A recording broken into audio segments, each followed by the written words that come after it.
Dinner and a Book is supported by the Rex and Alice A. Martin Foundation of Elkhart, celebrating the spirit of Alice Martin and her love of good food and good friends.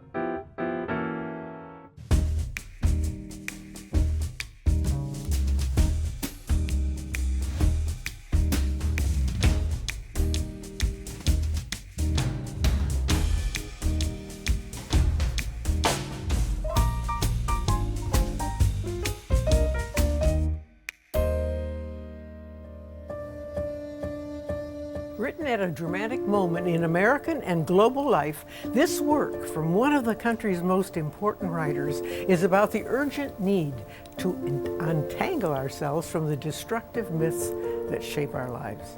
Our book is The Message, and it is written by Ta-Nehisi Coates, a New York Times best-selling author, journalist, and activist. Let's welcome my guest, community organizer, political activist, and student of history and international affairs, Charlotte Pfeifer. Welcome, Charlotte. Hello, how are you? It's good to have you back. It's good to be back. And to talk about one of the best books Oh, this ever. book is fantastic. It is, isn't it? And very timely. Very timely, and there is a lot going on in libraries because of this writer. Yes. But Fortunately, not ours. that's right.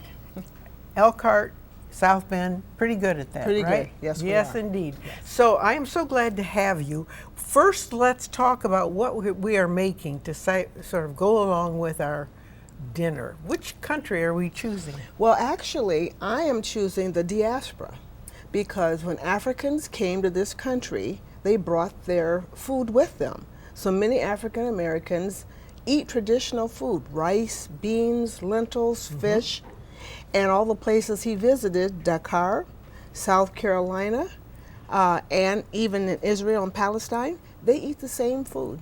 Yes, they do. And I'm so glad you're here. And you started off suggesting that you would do fish. Yes. Senegal is right on the ocean. Yes. And I'm doing a stew. It's called mafe. And it can be made with chicken or fish or beef. I chose some stew meat. And I've had this meat sort of simmering here because I know that kind of stew meat takes a while. Yes. Or it's crunchy. I'm going to go ahead and get my skillet going. You might as well get started too. And I'm going to add some peanut butter. Peanut butter is a big addition to African food. Yes. And I've made it before in the past. We've made it with peanut flour with Mike Wargo, who Yeah. went to Africa. Yes. And we've made it with fish.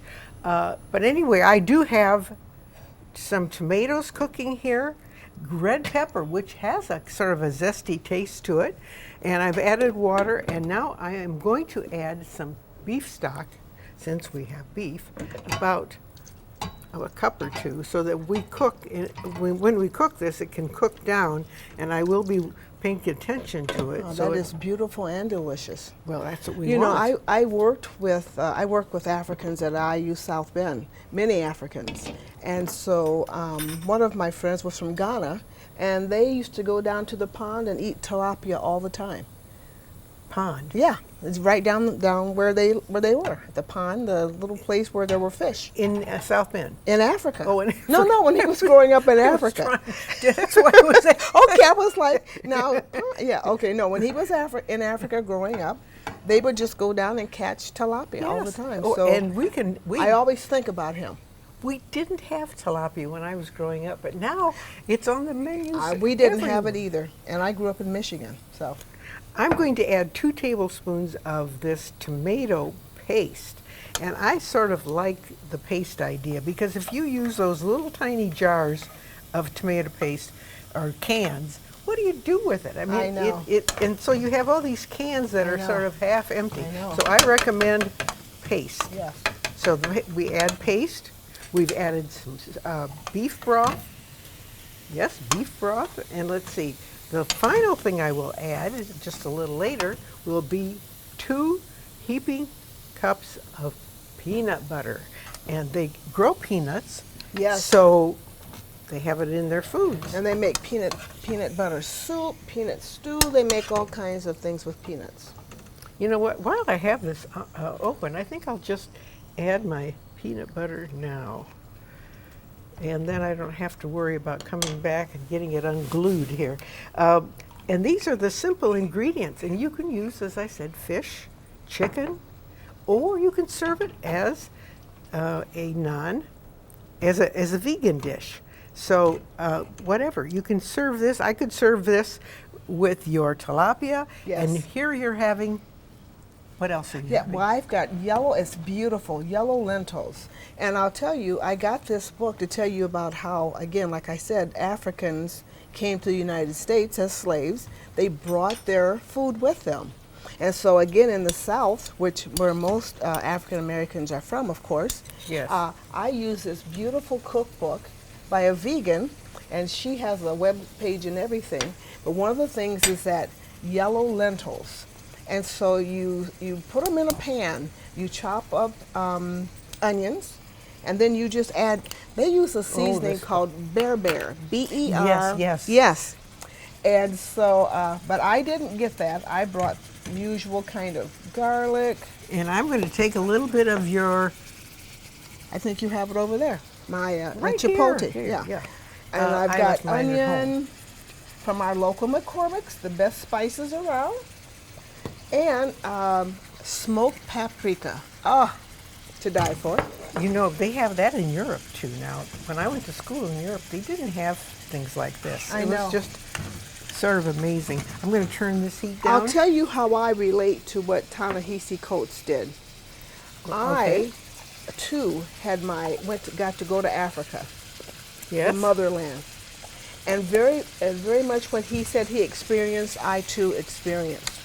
And Oh, yes. Yeah, just the awesomeness of being in Africa. But you know, Ta-Nehisi Coates was born in Baltimore, and the Atlantic Ocean was right there.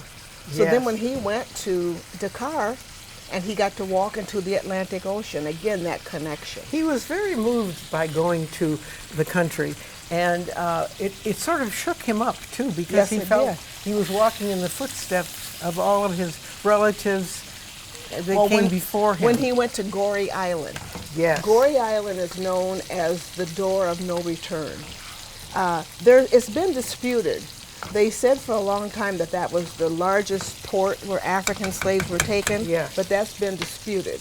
But it's still, What might be the largest port? I think there was one in it was definitely still on the west coast. Benin. Yeah, the Ivory Coast, Benin, yes. I went to the place, the launching place, Yeah. taking people.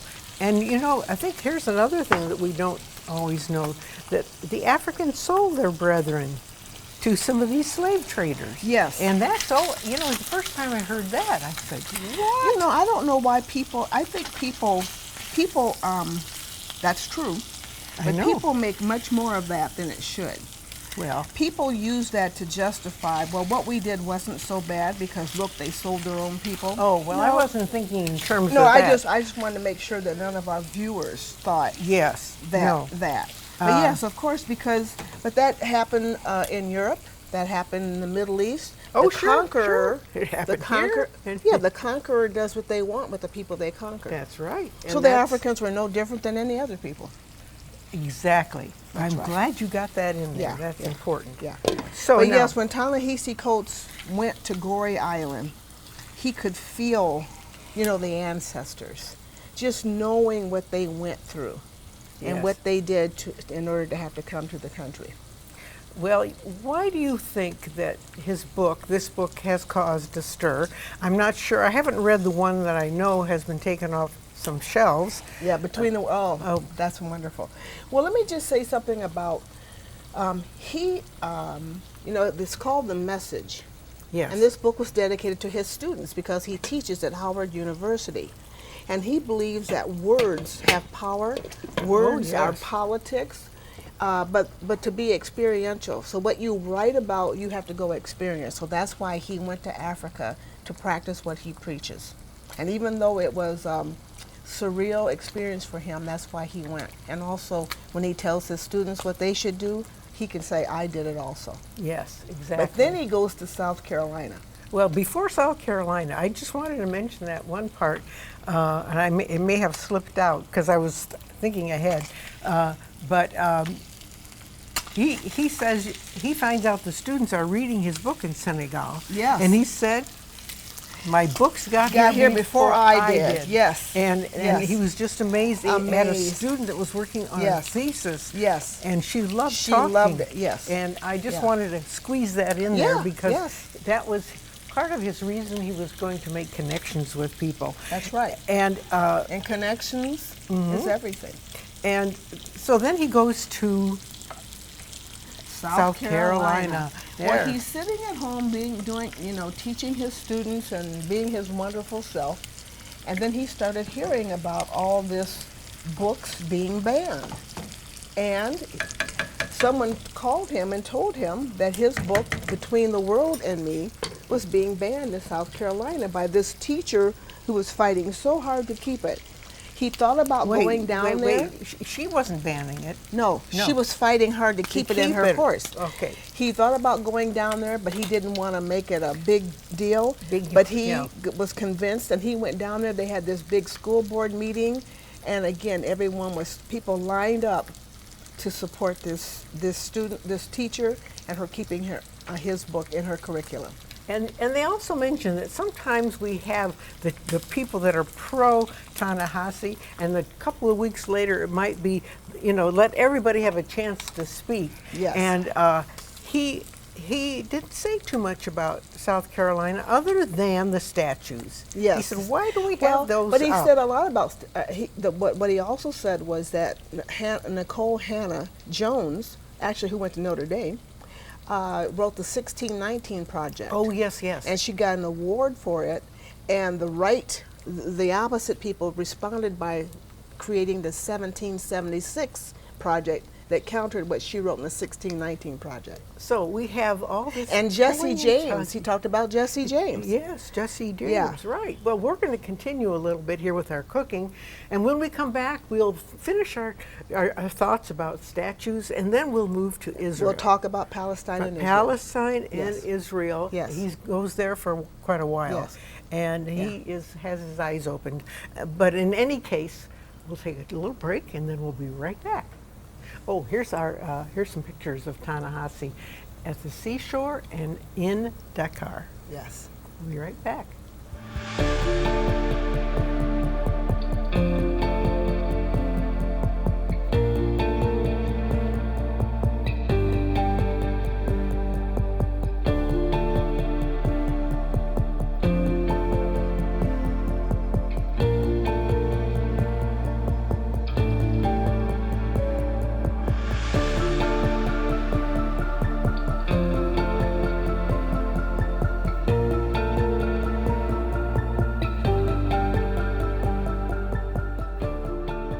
As you can see, we're back, and we're in the next step here Yes. of our food. Before we Yes. actually leave Africa, we do want to talk about the fact that sometimes he was torn. He was Yes. in Africa of his mind and imagination. Yes. The exoticness and the power of Yeah. it.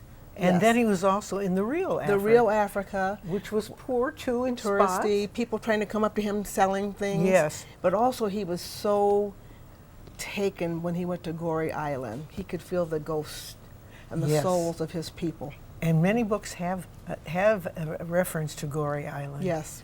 And he as well. We are kind of finishing our Yes, we first are. course here. Yes. I guess it is Yes. all of our course. Yes. We don't have something to drink today, but we could have had some juice maybe. Mango juice or Yeah. mangoes. Yes. Yes, And with some fruit, and Yeah. that would be Coconut milk. the kind of food that they would have on a daily basis. Teas. Yes, Coffee. teas, Coffee. and coffee too. The best yes. coffee in the world comes from Africa. So, I would love to go to Senegal. My daughter has been there, and she's gone to the desert to stay with the tribe in the desert. And she said the people are lovely and generous and good looking. Yes, Yes. well, of course. Yes. In fact, he mentioned that how beautiful they were, and that's part of the message is not to believe only what you hear from the media, not to believe what you hear from only certain ways of getting your news, to branch out, to experience, go there yourself, see it for yourself. He talks about that. But you know, you were talking about the statues in South Carolina. The United States is the only country that allows the defeated to have statues as if they won. In Germany, there are no statues of the Nazis. Yeah, so that's a good So thing. that's one of the things that Ta-Nehisi pointed out. Yes, and think about that. That's a point, isn't it? And then he goes on to Palestine. Of course, he's an author, he's a writer, he believes in words, and he was invited by this Palestinian literary festival to come over and talk about his work. So that's how he gets to Palestine and Israel. And it takes up the most part of the book, I would say. Yes. And I would say he is shocked. He is shocked. He is shocked. He wasn't expecting it at all. What his impression was that after being there for a while, he goes back and forth in all of his books about his parents, their upbringing, his upbringing in Baltimore and today. So he's always weaving in history in all of his books. And after being in Palestine for a long time, it felt like the Jim Crow segregation that his parents grew up in. Yes. He noticed the segregation of a people, that they have separate roads they walk on. Yes. They live in poorer communities, violent communities. He noticed that they could be stopped at any given time. And a young soldier stopped him. He was getting ready to go to buy something from a Palestinian. And a young soldier stopped him and asked him what his religion was. And he said, well, I'm not really religious. He said, what is your mother's religion? He thought, no, that's odd. Why are you asking? So he said, well, my parents weren't very religious either. So then the soldier rolled his eyes and said, what about your grandparents? And he said, well, they were Christian. He said, okay, you can go on. So he experienced that. He ran into many incidences of great disappointment. Yes. And his comparing his life, or the life of black people, to the Palestinians is created. Especially in the time when his parents were growing up. Yes. Jim Crow and segregation. That was especially this what has he talked caused about. a real flare Yes, up. yes. He has been attacked on television. Yes, he has. Yes. And yes. So it is. I'm going to try to find some of his interviews. Oh, YouTube has in fact, I encourage anyone who has issues or wants more information. There are wonderful interviews from different groups, by the way, not just one group. Right.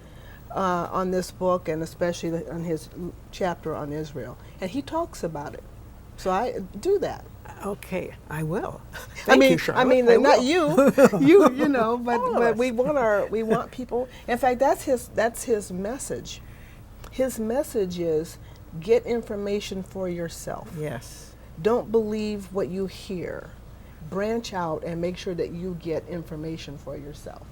So that is his message. Well, and the last part is the longest part of the book, and the people that he meets, the experiences, and he is definitely disturbed, and Yes, he is is. unhappy. Yeah.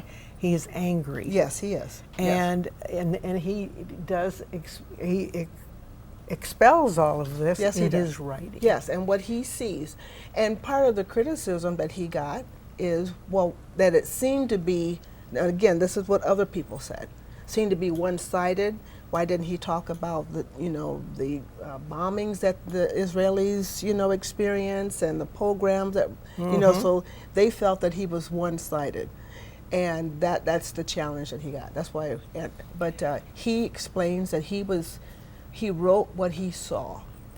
Exactly. And one thing that it shouldn't be striking and it shouldn't be surprising, but he says, the way we were canceled as Palestinians, exactly what you did Yes.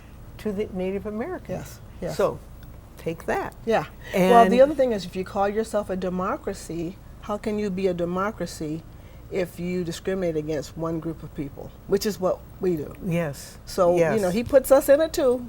Right, Our hands right, aren't right. clean. That- in fact, no. nowhere in the world.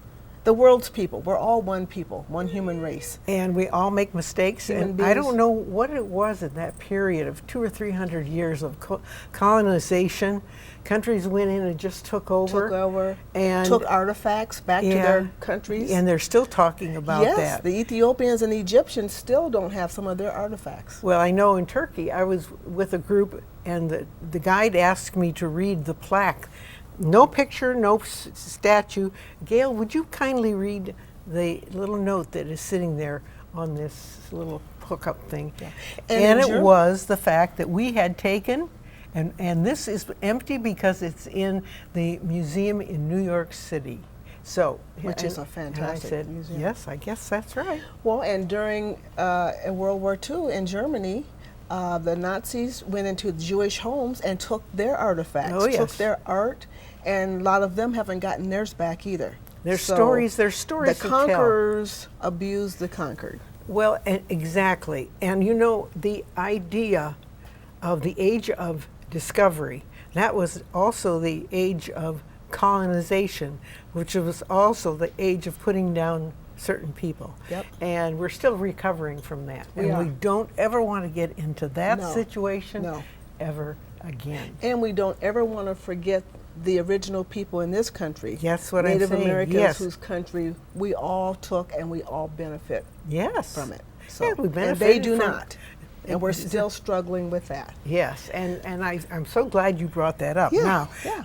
So I'm going to go you're ahead going and to plate yes, yours, and mhm. I'm going to do the same Yeah, thing. and show how beautiful and colorful it is. I Here think are I'll the start yellow lentils with rice and seasonings, and I encourage people to get Bear, B-E-R, I don't know if I'm pronouncing it right, B-E-R-B-E-R-E. That's And a wonderful seasoning. It's so wonderful. Do you use it? I've used it, and Laura Horst brought it to a program and we used it on some food. Is it hot? Yes, it's sort of hot, but Spicy? it's not. It's hot and a little spicy, but it's not like Subtle. Cajun peppers or anything of that Ah, nature. okay. It adds a kick though to somewhat. Ooh, I've got to get going here. You're already started. Well, I'm just Look, trying to. we are having a feast here, and we're gonna get it all out, and then guess what? You're invited to come and join us. And what I did with this rice, I heated up 2 cups of water, put 1 cup of rice. When it was boiling, I put a cup of water, a cup of rice in there, brought it back up to boiling, turned the heat off, and kept the lid on, and it's been on the stove for about 20 minutes, and you don't burn your rice that way, because I had a horrible time with burning rice. You know, isn't it wonderful how every cloud has a silver lining? The fact that you and I here today are able to enjoy this food, even though it came here through not such good circumstances, Yeah. but food is a uniter. Well, isn't it? I think so, and I just love the fact that people are going to, what do I want to say, Thai restaurants, Indian restaurants. There was a time when it was Southern food. Yes. And so, you know, it's good. It makes our life so And much more interesting. we have a new Malawi restaurant right over here on Lincoln Way West. Mali? Malawi. Oh, Malawi. M-A-L-I. Oh, that's Mali. Mali. I actually was in Mali. Yeah. Bamako. Well, there's a restaurant right over here, and they're all around. I've got to go So, there. Okay, I'm going to finish dishing up. We're going to invite you. Well, I'm not going to. I'm inviting you to join us, and we will be right back. And now take a look at our menu.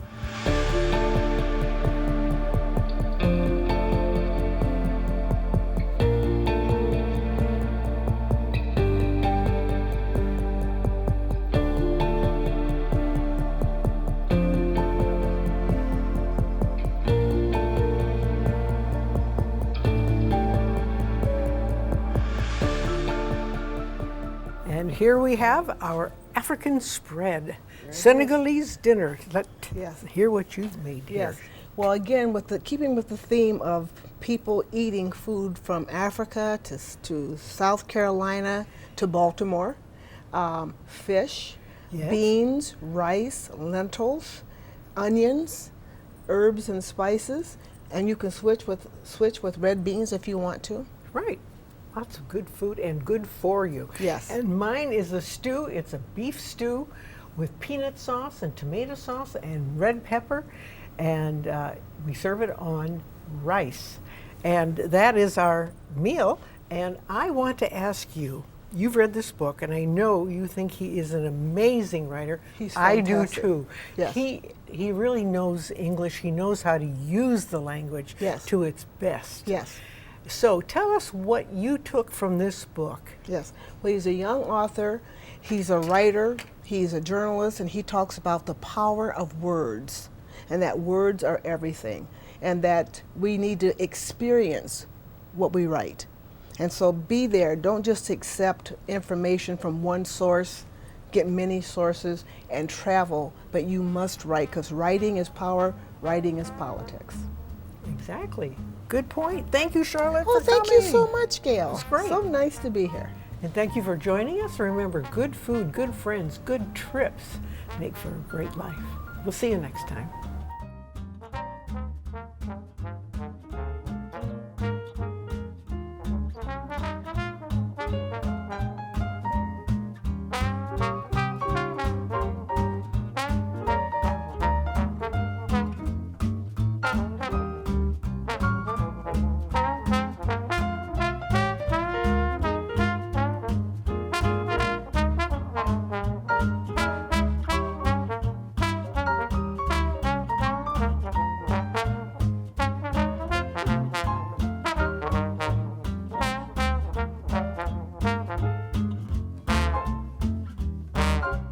This WNIT local production has been made possible in part by viewers like you. Thank you. Dinner and a Book is supported by the Rex and Alice A. Martin Foundation of Elkhart, celebrating the spirit of Alice Martin and her love of good food and good friends.